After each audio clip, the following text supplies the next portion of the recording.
Bonsoir, les informations pour ce lundi 7 avril.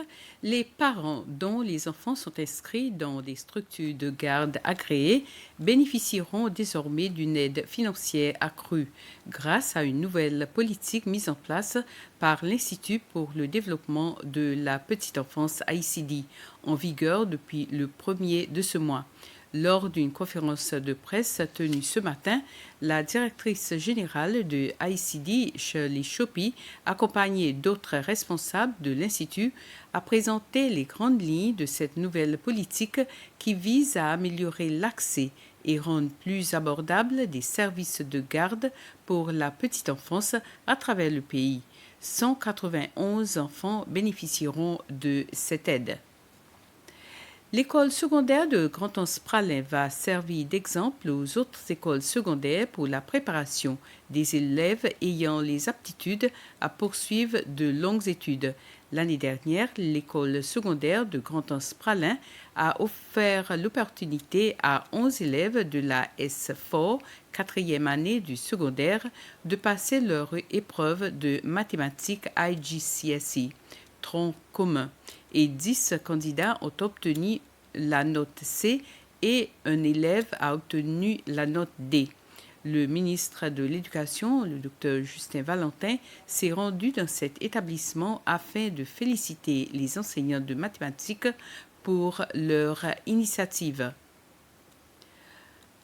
Lors de son assemblée générale annuelle, la Fondation des îles Seychelles, SAIF, a abordé plusieurs points importants, notamment le projet de construction de l'Aldabra House. Le projet vise à offrir une structure innovante pour soutenir la mission de préservation de la biodiversité. Ce bâtiment devrait être construit à Roche-Caïman. Aldabra est un atoll avec un environnement unique connu surtout pour abriter une des plus grandes populations de tortues de terre, estimée à plus de 150 000, et aussi un lagon où cohabitent plusieurs espèces d'oiseaux. C'est l'atmosphère de ce lieu que la SAIF entend reconstruire pour les visiteurs et les Seychellois qui ne pourront pas avoir la chance de se rendre sur cette île. La parcelle de terrain choisie pour la construction se situe près du lagon de Petit Paris, juste avant le pont menant à Providence et faisant face à Pangia. Aldabra sera un centre multifonctionnel comprenant notamment des bureaux pour la SAIF ainsi qu'un espace d'exposition destiné à sensibiliser le public à la biodiversité unique de l'archipel d'Aldabra. Ce projet ambitieux s'inscrit dans les efforts continus de la Fondation pour promouvoir la conservation de la nature.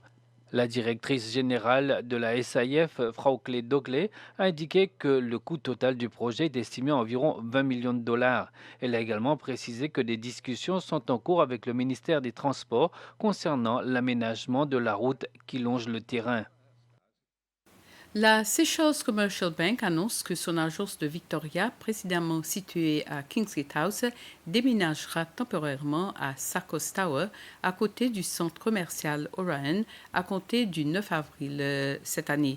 Ce déménagement est dû à la démolition de Kingsgate House. L'agence temporaire de Sakos Tower sera ouverte du lundi au vendredi de 8h à 14h30 et le samedi de 8h à 11h. Toutes les autres agences continueront de fonctionner aux horaires habituels.